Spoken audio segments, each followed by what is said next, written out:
नमस्कार दोस्तों, मैं Himanshu Grewal Hg talk channel पे आप सभी का स्वागत करता हूं। दोस्तों, आज मेरे पास एक मेल आया था, तो सबसे पहले मैं आपको मेल दिखा देता हूं, उसके बाद कंटिन्यू करते हैं वीडियो को। तो ये आपकी स्क्रीन पर आप देख सकते हो कि मेरे पास एक मेल आया था सौरभ जी का, जिन्होंने लिखा है कि हेलो सर, गुड इवनिंग। मेरे पास 10 लाख रुपए है और मैं उसको शेयर मार्केट में इन्वेस्ट करना चाहता हूँ। मैंने कुछ रिसर्च करके एक लिस्ट बनाई है। क्या आप रिसर्च करके बता सकते हो कि जो मैंने स्टॉक पिक करा है वो ठीक है या नहीं? कौन सा स्टॉक ऐड करूं और कौन सा रिमूव? तो नीचे इन्होंने कुछ चेकलिस्ट दे रखी है अपने स्टॉक की, और बस नीचे एंड में थैंक्स लिख रखा है। तो चलिए देखते हैं, क्या इनके बताए गए स्टॉक अच्छे हैं, क्या ये आपको लेने चाहिए, क्या इनको लेने चाहिए या फिर नहीं। सभी चीज़ें आज हम इसी वीडियो में डिस्कस करेंगे।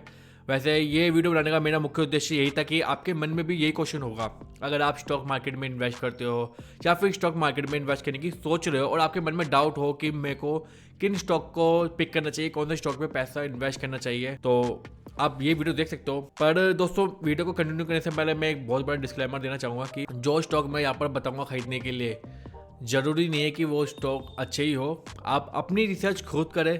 जितनी मेरे में नॉलेज है, जितनी मैं रिसर्च कर सकता हूँ, उस हिसाब से मैं इनको सजेस्ट करूँगा कि जो इन्होंने पिक करे क्या वो अच्छे हैं या फिर नहीं। तो एक बार अपने फाइनेंशियल एडवाइज़र से राय जरूर लेना, उसके बाद ही स्टॉक का चयन करना।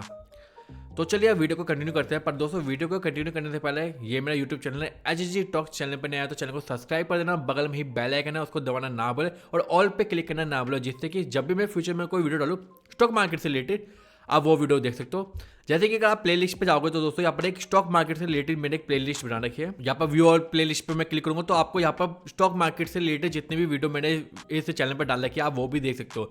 यहाँ पर मैंने अपने my top 10 multibagger stock भी शेयर कर रखे हैं, तो आप जाकर ये वीडियो देख सकते हो, जिसमें मुझे 138% से भी ज़्यादा का रिटर्न मिल रखा है एक स्टॉक पे, और काफ़ी सारे स्टॉक ऐसे जिसमें मुझे 100% रिटर्न भी मिल रखा है। तो आप ये वीडियो चेकआउट कर सकते हो, डिस्क्रिप्शन में मैं लिंक दे दूंगा। तो सबसे पहले जो इन्होंने मेरे को स्टॉक का चयन करा है, उसका पहले एक बार हम नाम पढ़ लेते हैं। तो यहाँ पर है इनके पास Tata motors, Tata power, Wipro, HDFC bank. यहाँ पर इन्होंने HDFC लिखा हुआ है, तो HDFC के दो शेयर है, एक HDFC बैंक है और एक HDFC है, पर हम बैंक की तरफ ज़्यादा फोकस करेंगे। SBI card, Infosys, TCS, HCL, steel, Reliance, Zee, Cipla, coal India, Bajaj auto, Eicher, CDSL और डी मार्ट। तो ये इनके स्टॉक है। चलिए एक एक करके देखते हैं कि कौन कौन से स्टॉक आपको लेने चाहिए या फिर नहीं लेने चाहिए। तो दोस्तों, सबसे पहले हम आते हैं मोटर्स पे, मतलब कि ऑटो सेक्टर के स्टॉक पे। तो यहाँ पर ऑटो सेक्टर से जुड़े हुए काफ़ी सारे स्टॉक है, जैसे कि टाटा मोटर्स है, और यहाँ पर है हमारा दूसरा बजाज ऑटो, और है हमारा आयशर मोटर्स। तो यहाँ पर दोस्तों ऑटो सेक्टर, जैसे कि आप सभी को पता है कि 2018 के बाद से, जैसे कि फॉर एग्जांपल मैं यहाँ पर टाटा मोटर्स शेयर लिख देता हूँ, तो 2018 सॉरी मैं 8 बोल रहा हूँ, 2018 के बाद से ये जो ऑटो सेक्टर के जितने भी स्टॉक है सब नीचे के नीचे ही जा रहे थे, और अब जाके थोड़ा सा इनमें बूम आ रखा है। लेकिन अभी भी सारे के सारे स्टॉक अपने जो पास्ट इनका जो रिकॉर्ड था हाई, उसको बीट नहीं कर पाया है। जैसे कि टाटा मोटर्स का जो बीट था वो 600 के आसपास गया था लास्ट, तो अभी तक ये 600 नहीं पहुंच पाया, लेकिन फिर भी इन्होंने पूरी कोशिश करी टाटा मोटर्स ने कि ये 600 तक पहुंच जाए। तो यहाँ पर बाकी जितने भी ऑटो के सेक्टर के शेयर है, जैसे कि आयशर मोटर्स ही क्यों ना ले लो, 2018 के बाद से वो भी नीचे है, और बजाज ऑटो बस एक ऐसा ही शेयर था जो 2018 के बाद गिरने के बाद भी अपने आप को इनने मेंटेन कर रखा था। जैसे कि सारे बाकी के जो स्टॉक एकदम नीचे आ गए थे, एक बजाज ऑटो ही था जिसने अपने आप को संभाल के रखा था और शेयर होल्डर के पैसे को डूबने नहीं दिया। जैसे कि 5 साल में आप देखते थे कि कोई गिरावट नहीं थी बजाज ऑटो में। तो यहाँ पर दोस्तों इन्होंने 3 शेयर ले रखे हैं बजाज ऑटो सेक्टर के, टाटा मोटर्स, बजाज ऑटो या आयशर मोटर। वैसे टाटा मोटर्स और बजाज ऑटो अच्छा शेयर है, पर लेकिन मैं यहाँ पर सिर्फ एक ही स्टॉक पिक करूँगा ऑटो सेक्टर में, वो है टाटा मोटर्स का। वो क्यों दोस्तों, जैसे कि आपको सभी को पता है कि इलेक्ट्रिक कार का फ्यूचर है भविष्य में। जितनी ज़्यादा आप आगे बढ़ोगे, साल बढ़ते रहेंगे, इलेक्ट्रिक कार है यहाँ पर बहुत सारी आती रहेगी। तो इलेक्ट्रिक कार की वजह से ही, सिर्फ इसी वजह से मैं टाटा मोटर्स का पिक कर रहा हूँ, क्योंकि टाटा मोटर्स के ऊपर दोस्तों कर्जा बहुत बड़ा है।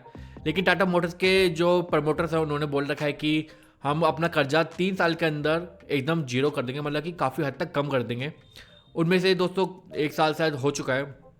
तो जब उनका प्रमोटर कुछ बोले तो टाटा मोटर्स के प्रमोटर का कहना काफ़ी वैल्यूबल होता है, क्योंकि वो जो भी बोलते हैं एकदम करके दिखाते हैं। आज तक जब भी इन्होंने कुछ ना कुछ कहा है तो हमेशा करके दिखाया है। तो इसी वजह से मैं टाटा मोटर्स को सेलेक्ट करता हूँ। दूसरा स्टॉक है दोस्तों टाटा पावर। टाटा पावर अगर आप देखोगे पिछले एक साल में बहुत अच्छा इन्होंने रिटर्न दिया है टाटा पावर ने। अगर आप पिछले एक साल का रिटर्न देखोगे तो 191% का इन्होंने रिटर्न दिया है, और 5 साल में देखोगे तो 200% का रिटर्न, और मैक्सिमम अगर देखा जाए तो काफ़ी वॉलेटिलिटी है। पर अभी टाटा पावर हमें इसलिए सिलेक्ट करना चाहिए क्योंकि दोस्तों जैसे कि आपको पता है कि अगर इलेक्ट्रिक कार है तो इलेक्ट्रिक कार चलती कैसे है, सीधी बात है बैटरी से चलती है और इलेक्ट्रिक चीज़ों से चलते हैं। तो टाटा जो पावर है वो पावर जनरेट करने में टाटा मोटर्स की मदद करेगी। तो सिर्फ इसी को देखते हुए हम टाटा पावर को सिलेक्ट करते हैं। दूसरा स्टॉक दोस्तों इनके सामने आ जाता है विप्रो, मतलब कि आईटी सेक्टर का स्टॉक। तो यहाँ पर देखते हैं कि इन्होंने कितने सारे आईटी सेक्टर के स्टॉक पिक करे हैं। तो यहाँ पर दोस्तों इन्होंने विप्रो लिया है एक, तो दूसरा इन्फोसिस लिया है, तीसरा टीसीएस लिया है और चौथा HCL टेक लिया है। और देख लो तो बस दोस्तों 1 2 3 4 मतलब 4 आईटी सेक्टर के इन्होंने स्टॉक ले रखे हैं। तो हमने ऑटो का एक स्टॉक ले लिया है टाटा मोटर्स। अब आईटी सेक्टर में 4 स्टॉक है। अब 4 स्टॉक को तो दोस्तों ले नहीं सकते क्योंकि लेने को ले सकते हैं पर इतने सारे स्टॉक का करेंगे क्या। तो इसलिए दोस्तों इनमें से मैं यहाँ पर कुछ स्टॉक को रिमूव कर देता हूँ, जिसमें से एक है विप्रो। हमें विप्रो को यहाँ पर रिमूव कर रहे हैं। और दूसरा है दोस्तों HCL टेक। HCL टेक ने इतना अच्छा रिटर्न नहीं दिया है पिछले पास्ट कुछ टाइम में देखा जाए तो। अगर मैं 5 साल का रिटर्न देखूँ तो 5 साल में 180% के बहुत अच्छे रिटर्न है, लेकिन सिर्फ 5 साल में दिया है। मैक्सिमम देखा जाए तो सिर्फ 850% के रिटर्न है 2000 से। अगर इसके मुकाबले कंपैरिजन करें TCS का तो उसने काफ़ी अच्छा रिटर्न दिया है। तो यहाँ पर दोस्तों मैं विप्रो को हटा के HCL टेक तो मैं हटा ही रहा हूँ। यहाँ पर हम लेंगे TCS, इन्फोसिस और विप्रो की जगह लेंगे हम LTI। यहाँ पर हम लेंगे दोस्तों LTI बहुत ही अच्छा शेयर है दोस्तों। पिछले एक साल में इसने 52% के रिटर्न दिया और पिछले 5 साल में दोस्तों 800% का रिटर्न दिया है। इसका मतलब ये है कि अगर आपने 1 लाख रुपए लगाए होते 5 साल पहले तो आज की वैल्यू आपकी 9 लाख रुपए हो चुकी होती। और मैक्सिमम भी दोस्तों अभी 2016 में ही कंपनी आई है, 2016 से इन्हें 800% के ऑलमोस्ट रिटर्न दे दिया है। अगर इसके दोस्तों क्वार्टर रिजल्ट की बात करें, मतलब कि इसके बैलेंस शीट की बात करें, तो मार्केट कैप इसका 1,10,000 करोड़ का मार्केट कैप है, जो कि एक लार्ज कैप कंपनी है। और इसके प्रोस की देख रहे थे दोस्तों, प्रोस ही काफ़ी सारे, कौन सी एक है कि ये अपने बुक वैल्यू से 140% एक्स्ट्रा है। इसकी कॉम्पिटिटर की बात करें तो दोस्तों TCS का कॉम्पिटिटर है, 14 लाख करोड़ का मार्केट कैप है, जो हमने सेलेक्ट कर लिया है। उसके बाद इन्फोसिस है, इन्फोसिस भी हमने दोस्तों सेलेक्ट कर लिया है। यहाँ पर HCL टेक को मैं अभी इग्नोर कर दूँ क्योंकि इतने काफ़ी अच्छे रिटर्न नहीं दिखाए हैं, और विप्रो को भी मैं इसमें से रिमूव करता हूँ। अगर क्वार्टर रिजल्ट की बात करें दोस्तों, दिसंबर में दोस्तों इसने 589 करोड़ का प्रॉफिट दिखाया है, जो सितंबर में 497 करोड़ था और पिछले दिसंबर में 494 करोड़ था। तो मतलब 494 करोड़ का दोस्तों इस बार हो गया 589 करोड़ रुपीस। और EPS में भी आप जब देख सकते हो 33% EPS है, लास्ट क्वार्टर में था 28%। नेट प्रॉफिट की बात करें तो मार्च 2018 में 1600 करोड़, मार्च 2019 में 1400 करोड़, मार्च 2020 में 1500 करोड़, फिर मार्च 2021 में 1700 करोड़, और अभी तक दिसंबर तक 2100 करोड़ इन्होंने का रेवेन्यू जनरेट कर लिया है। तो मतलब कि एवरी ईयर ये अपने रिजल्ट को भी इंप्रूव कर रहे हैं। शेयर होल्डर की पैटर्न की बात करें तो 74% के शेयर प्रमोटर के पास ही है, 12% FI, 5% DIs और 8% पब्लिक है। तो ये काफ़ी अच्छा स्टॉक है, आप इसको सिलेक्ट अपने लिस्ट में ऐड कर सकते हो। एंड में दोस्तों मैं इसकी ना एक्सेल में आपको लिस्ट दे दूंगा। तो दोस्तों यहाँ पर अब आ जाते हैं हम HDFC पे। तो दोस्तों HDFC बैंक नंबर 1 बैंक है। अभी इन्होंने NPA जो दिखाए थे क्वार्टर रिजल्ट, इनका भी क्वार्टर 3 का रिजल्ट आया था। अपने NPA इन्होंने दोस्तों कम दिखाया, मतलब कि अच्छी बात है NPA कम दिखाना। अगर मैक्सिमम देखें तो 27,000% का रिटर्न दिया है। वैसे दोस्तों HDFC बैंक और कोटक महिंद्रा बैंक, ये दोनों बैंक ऐसे है कि इस पर आप आंखें बंद करके पैसा लगा सकते हो अगर, क्योंकि यही बैंक डूब गए तो समझ लो कि इंडिया का क्या होगा, क्योंकि सबसे बड़ा बैंक तो यही है HDFC बैंक। तो आप इसमें बिना कुछ सोच समझ के जा सकते हो। इसके बाद दोस्तों SBI कार्ड, ये भी एक बहुत अच्छा शेयर है, पर इसने अभी तक जब से ये मार्केट में लिस्ट हुए इसने कोई भी रिटर्न नहीं दिया है। मैंने भी इसमें अपना पैसा कुछ लगा रखा है। तो आप देख सकते हैं कि 2020 में ये शेयर 1029 रुपये का था, 1029, और फिर उसके बाद कोरोना आ गया तो ये सीधा 500 रुपये का आ गया था। और अब जाके जब ये 1100-1200 तक दोस्तों जैसे ही जाता है, कोई ना कोई प्रमोटर अपने माल को बेच देता है, फिर नीचे आ जाता है। जैसे कि यहाँ पर प्रमोटर ने अपना माल बेचा, CA ग्रुप करके कोई था, तो फिर माल नीचे आ गया शॉर्ट, फिर ये ऊपर गया, फिर उसने माल बेचा, फिर नीचे आ गया, फिर ये ऊपर गया, फिर उसने माल बेचा, फिर नीचे आ गया। मतलब कि जब भी ये 1200 टच करने वाला होता है जब भी ये माल बेच देता है। पर दोस्तों SBI कार्ड आप नाम भी पढ़ सकते हो कि कार्ड से रिलेटेड ये बिजनेस करती है। इस क्वार्टर में दोस्तों SBI कार्ड ने बहुत ही अच्छा अपना क्वार्टर रिजल्ट बहुत अच्छा शो करा है। जैसे कि यहाँ पर मैं आपको दिखा देता हूँ, 80,000 करोड़ का मार्केट कैप है, ये 1 लाख करोड़ इन्हें पार कर दिया था। अगर देख सकते हो कि प्रोस तो अभी कोई दिखाई नहीं रहा है, पर बहुत अच्छी कंपनी है। नेट प्रॉफिट की बात करें तो दोस्तों दिसंबर में सितंबर 2021 में 345 करोड़ का नेट प्रॉफिट था और दिसंबर 2021 में 386 करोड़ का प्रॉफिट इन्होंने दिखाया है। शेयर होल्डरिंग पैटर्न की बात करें तो दोस्तों 69.47% शेयर प्रमोटर के पास है और जो उसके प्रमोटर है वो स्टेट बैंक ऑफ इंडिया ही है, मतलब कि सरकारी कंपनी है ये। स्टेट बैंक के अंदर ही इनके प्रमोटर आ जाते हैं। तो दोस्तों सबसे अच्छी बात इस शेयर में यह है कि ये एक मोनोपोली कंपनी है। तो जैसे कि आप सभी को पता है कि कार्ड में एक मात्र यही कंपनी जो मार्केट में लिस्ट है। अगर मुकाबले देखें कार्ड के मुकाबले सबसे ज़्यादा कार्ड कौन से बैंक में, तो HDFC क्रेडिट कार्ड का जो वैल्यू है वो ज़्यादा है, पर वो मार्केट में लिस्ट नहीं है। अगर आपको HDFC क्रेडिट कार्ड में इन्वेस्ट करना है तो आपको HDFC बैंक के शेयर खरीदने पड़ेंगे, पर ये मार्केट में इकलौती ऐसी कंपनी जो कार्ड के मुकाबले में यहाँ पर लिस्ट है, तो आप इस पर जा सकते हो। तो दोस्तों यहाँ पर एक स्टील करके कंपनी है, देखते हैं ये इसका परफॉर्मेंस कैसा है। तो दोस्तों यहाँ पर ओ माई गॉड, ये तो दोस्तों अपर सर्किट में चल रहा है। 5 साल में 5 दिन का देखते हैं अपर सर्किट। मतलब आपने कल भी ट्राई करो तो आज भी ट्राई करोगे या कल 2-5 दिन में भी ट्राई करोगे तो आपको शेयर नहीं मिलेंगे। 1 महीने में भी दोस्तों ये शेयर अपर सर्किट में ही चल रहा है और 6 महीने में भी दोस्तों ये शेयर अपर सर्किट में ही चल रहा है। तो ऐसे स्टॉक को सीधा मैं इग्नोर करता हूँ। तो यहाँ पर बात खत्म होगी, ये शेयर नहीं लेना। रिलायंस दोस्तों यहाँ पर रिलायंस लिखा हुआ है, तो रिलायंस कौन सा रिलायंस है इन्होंने ये नहीं बताया, पर रिलायंस इंडस्ट्री होगी जहाँ तक मुझे लगता है। तो यहाँ पर आप रिलायंस इंडस्ट्री में जा सकते हो। मुकेश अंबानी अपने इंडिया के दूसरे नंबर के सबसे धनी व्यक्ति है। गौतम अडानी जी ने उनको बीट कर दिया है, पर ऊपर नीचे चलता रहता है, कभी मुकेश अंबानी कभी गौतम अडानी। पर कोई नहीं, यहाँ पर हमें रिलायंस इंडस्ट्री में देखना है। तो अच्छी कंपनी है, number one company stock market से related as per the market capitalization के हिसाब से। तो 17 लाख करोड़ का इसका मार्केट कैप है। एक बार मैं कंफर्म कर लेता हूँ आपके सामने, यहाँ पर मैंने रिलायंस इंडस्ट्री लिखा 15 लाख दोस्तों, 15 लाख करोड़ का मार्केट कैप है। तो नंबर 1 पे अभी चल रही है, तो आप इस पर जा सकते हो। जी दोस्तों यहाँ पर जी लिखा हुआ है इन्होंने खाली, तो जी का शेयर देखते हैं। जी का शेयर दोस्तों मैं सीधा बोलूँगा कि आपको इस पर इन्वेस्ट नहीं करना चाहिए, क्योंकि यहाँ पर जैसे कि आप पिछले 5 साल का इसका रिटर्न देखोगे तो सीधा नीचे ही नीचे जा रहा है, कोई बेनिफिट नहीं दिया इसने। और यहाँ पर दोस्तों ये एक जंप इसने इसलिए मारी क्योंकि शायद इसकी कंपनी के में ये बात हुई थी कि यहाँ पर प्रमोटर को चेंज किया जाएगा, तो इसी खुशी में शायद इन्होंने थोड़े जंप आ गई थी। तो न्यूज़ बेस ये स्टॉक बन चुका है, तो इस पर मैं इन्वेस्टमेंट की राय नहीं दूंगा। यहाँ पर आता है दोस्तों सिप्ला दोस्तों एक अच्छी कंपनी है, हेल्थ केयर से रिलेटेड ये कंपनी है। पिछले 5 साल में देखा जाए तो दोस्तों 63% का रिटर्न दिया, और पिछले मैक्सिमम अगर देखा जाए तो यहाँ पर 3900% का इन्होंने दोस्तों रिटर्न दे रखा है। बहुत ही अच्छी कंपनी है, पर मैं चाहूँगा कि आप सिप्ला पे जा सकते हो, ये आपकी मर्जी है। अच्छी कंपनी बुरी कंपनी नहीं है, पर मेरे सजेशन में सिप्ला की जगह आप किसी और हेल्थ केयर कंपनी में जा सकते हो, जो कि है दोस्तों doctor Lal path lab.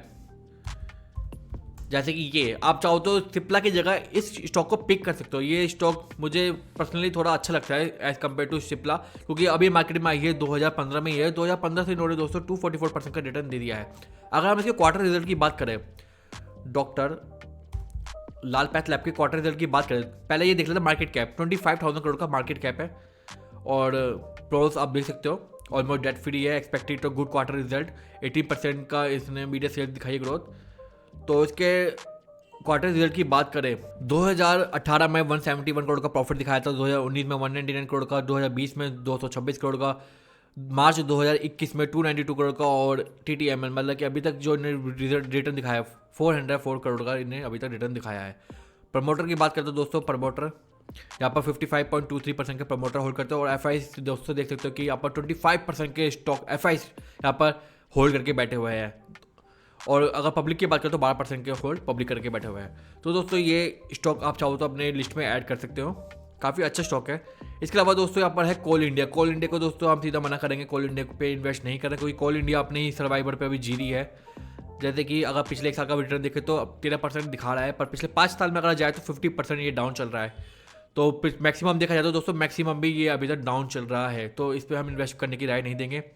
Bajaj auto को मैंने बोल दिया है अच्छा स्टॉक है, आप चाहो तो अपनी लिस्ट में ऐड कर सकते हो, पर मैं चाहता हूँ कि ऑटो सेक्टर में आप कमी लो तो अच्छा है। और आयशर मोटर को भी मैंने रिमूव कर दिया है। बजाज ऑटो और आयशर मोटर की जगह का आपको ऑटो सेक्टर में कोई स्टॉक पिक करना है तो सबसे अच्छा स्टॉक मैं आपको बता देता हूँ, एक है मिंडा इंडस्ट्री। अगर आपको ऑटो सेक्टर में जाना है तो मिंडा इंडस्ट्री को सिलेक्ट कीजिए। पिछले 1 साल में मिंडा इंडस्ट्री ने दोस्तों 92% का रिटर्न दिया है। ऑटो सेक्टर की एक कंपनी है, अभी तक किसी भी स्टॉक ने 92% का रिटर्न नहीं दिया होगा जो ऑटो सेक्टर में काम करती है। और 5 साल में अगर देखा जाए तो 740% का रिटर्न। जैसे कि 2018 में आप देख सकते हो कि 2018 में सारे ऑटो सेक्टर गिर गए थे, पर 2018 में ये ऑटो सेक्टर नहीं गिरा, इसने अपने उसी रेंज को मेंटेन करके रखा हुआ था। तो काफ़ी अच्छी ये कंपनी है। मैं इसका आपको क्वार्टर रिजल्ट एक बार दिखा देता हूँ।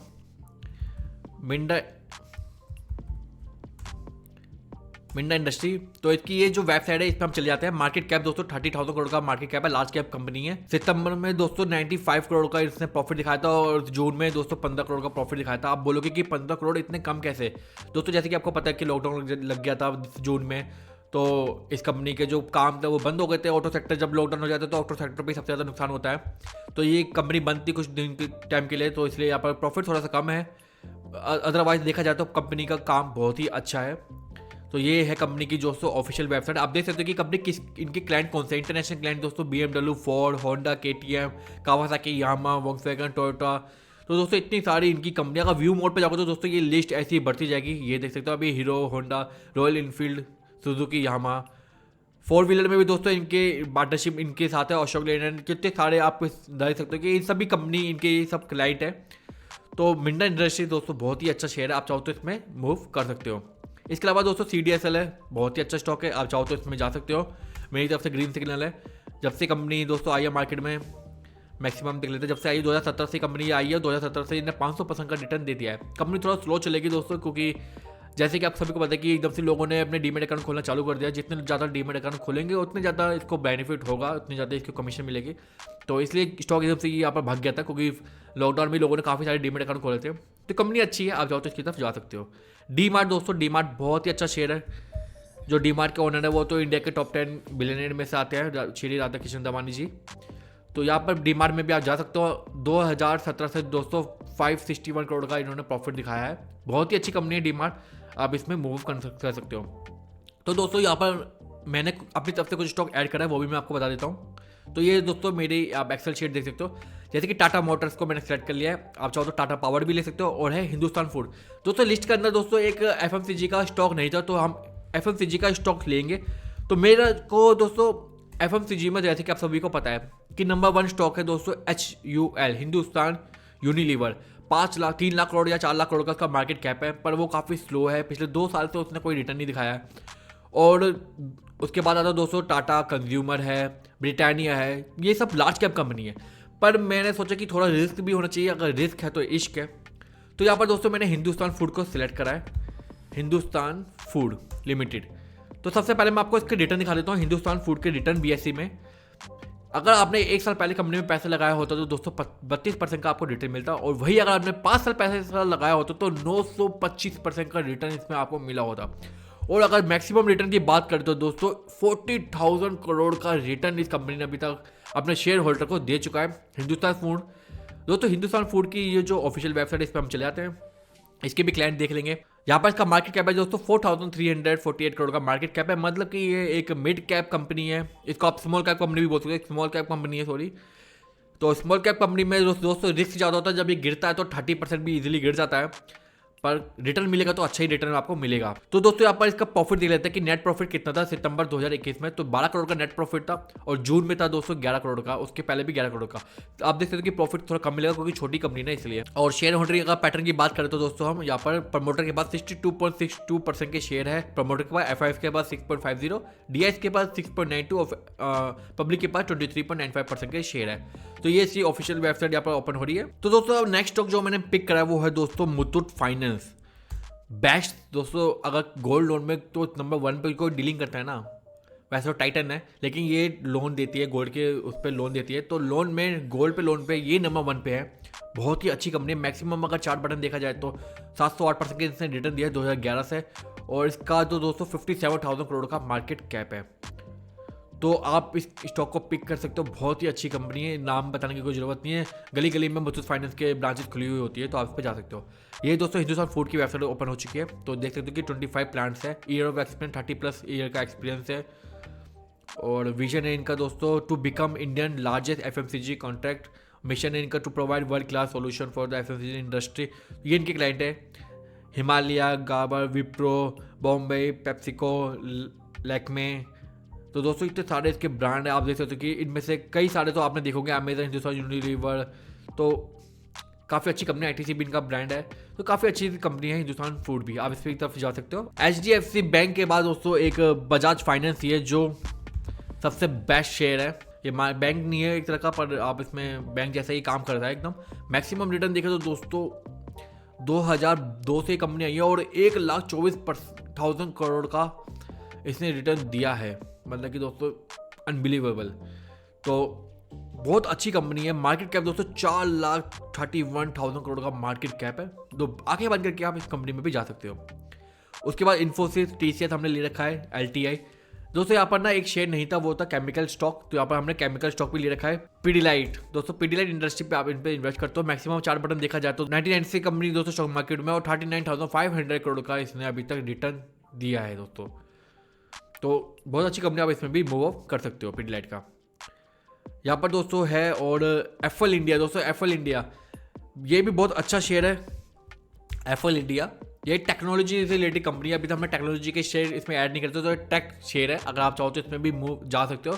बहुत ही शानदार कंपनी है। अभी तक मैक्सिमम रिटर्न इसमें 2019 से लेकर दिया है, 644% का इसने रिटर्न दे दिया है। अगर एडवर्टीजमेंट आपको करवाने, आपको पता है कि एडवर्टीजमेंट का ही जमाना आजकल, हर जगह एडवर्टीजमेंट ही चलते हैं, तो ये उसमें डील करती है, तो आप इसमें जा सकते हो। इसके बाद है दोस्तों Naukri.com। हमने Naukri.com भी अपनी लिस्ट में ऐड कर रखा है। ये भी बहुत शानदार शेयर है Naukri.com। अगर इसके मैं आपको दिखा दूं कि Naukri.com किस किस में कंपनी में डील करती है, इन्फो एज है इस कंपनी का नाम। अगर मैं आपको दिखा दूं कि ये कंपनी किस किस कंपनी चीज़ में डील करती है, तो आप यकीन नहीं मानोगे कि ये इसमें भी डील करती है। तो एक बार दिख रहा था तो कि Naukri.com दोस्तों इसी के अंदर आती है। Naukrigulf.com, Shiksha.com, जीवनसाथी.com, 99acres.com, firstnaukri.com। तो दोस्तों आप देख सकते हो कि कितनी सारी कंपनी में ये दोस्तों इन सब कंपनी के इन्वेस्टर है। इन्होंने नौकरी इन्फो एज वालों ने इन सभी कंपनियों में अपना पैसा इन्वेस्ट कर रखा है। तो देख सकते हो कि मैक्सिमम दोस्तों अभी तक 3,000 करोड़ का 3,000% का इन्हें रिटर्न दिया है 2006 से। तो बहुत अच्छी कंपनी, शानदार कंपनी। अभी थोड़ा सा कंपनी ये अपने होल्ड टाइम से अभी ये 2000 का इसका 7,000 का इसका टॉप था, अभी ये चल रहा है कुछ 4,800 का। तो अभी इसमें इन्वेस्ट करना ठीक रहेगा, वापस से 7,000 भी जा सकता है। उसके बाद रिलायंस इंडस्ट्री, नौकरी, डॉक्टर लाल पाथ, IRCTC दोस्तों बेस्ट शेयर। IRCTC मैक्सिमम दोस्तों आप देखते हो 2019 से लेकर 448% का इसने रिटर्न दिया है। मोनोपोली कंपनी है, रेलवे का काम इनके अलावा कोई और कर ही नहीं सकता IRCTC के अलावा। तो बेस्ट शेयर है, आप इसमें जा सकते हो। अभी देख सकते हो कि इसने टॉप अपना 1092 का इसने 1092 का इसने टॉप मारा था, वहाँ से एकदम ये 15 से 20% ये डाउन हो चुकी है। बहुत अच्छा शेयर है, आप इसमें लॉन्ग टर्म के लिए होल्ड कर सकते हो। इसके बाद दोस्तों टेक्नोलॉजी से रिलेटेड एक और शेयर मेरे सामने आ गया है, वो है डिक्सॉन टेक्नोलॉजी। तो आप डिक्सॉन टेक्नोलॉजी में भी जा सकते हो। एक बार इसकी वेबसाइट भी मैं आपको ओपन करके दिखा देता हूँ। ये है इनकी वेबसाइट डिक्सॉन टेक्नोलॉजी के शेयर का। मैं एक बार आपको चार्ट दिखा देता हूँ। 5 साल में दोस्तों इसने 745% का रिटर्न दिया है। दोस्तों ये अभी आपको शेयर 4,400 का दिखाई दे रहा है ना, ये 15,000 तक का ही गया था, वहाँ से ये स्प्लिट हुआ है, मतलब कि जिसके बाद एक शेयर को 5 शेयर मिल गया, तब जाके ये 4,500 के ये नीचे आया है। तो ये इसकी वेबसाइट डिक्सॉन टेक्नोलॉजी टैक्स से रिलेटेड ये काम करती है, जैसे कि हेडफोन बनाना, मोबाइल से रिलेटेड वगैरह। तो आप इनकी वेबसाइट पर आप विजिट करके इन्फॉर्मेशन प्राप्त कर सकते हो। तो दोस्तों यही तक कुछ शेयर। तो एक बार मैं रिपीट कर लेता हूँ। यहाँ पर मैंने 20 स्टॉक शेयर करा है, ये सौरभ जी के लिए। आप चाहो तो इनमें से इनका सेलेक्ट कर सकते हो। पर एक शेयर पे 50,000 का मैंने लिया है, मतलब कि आप 20 शेयर पे 50,000 रुपये इन्वेस्ट करोगे तो पूरे 10 लाख रुपये बैठ जाएंगे। तो उनमें से एक है Tata motors, Tata power, Hindustan food, Bajaj finance, HDFC bank, SBI card, Muthoot finance, Infosys, TCS, LTI, Pidilite industry, FL India, Reliance industry, Naukri, info edge, doctor Lal path lab, IRCTC, Dixon technology, Minda industry, CDSL और डीमार्ट। अगर आप इन सब पे 50,000 रुपये भी डालो तो पूरे 10 लाख रुपए बैठ जाएंगे। और इसको अगर 5 साल के लिए भी होल्ड करो तो दोस्तों बहुत ही अच्छा आपको रिटर्न मिलेगा। डिस्क्लेमर दोस्तों फिर से देना चाहूँगा, मेरी बताए गए स्टॉक को जरूरी नहीं कि जो मैंने बोल दिया वही अच्छे होंगे। आप अपनी रिसर्च करें, अपने अनुभव ले, या फिर अपने फाइनेंशियल एडवाइजर से बात करें। तो दोस्तों इसी तरह की और जानकारी प्राप्त करने के लिए आप चैनल को सब्सक्राइब कर सकते हो और कमेंट बॉक्स में बताइए कि आपका फेवरेट स्टॉक कौन सा है। क्या पता आप कमेंट करेंगे तो लोग पढ़े तो वो उसके ऊपर भी रिसर्च करें और आपका बताया गया स्टॉक किसी के काम बजाए। तो दोस्तों मिलते हैं अपनी नेक्स्ट वीडियो में।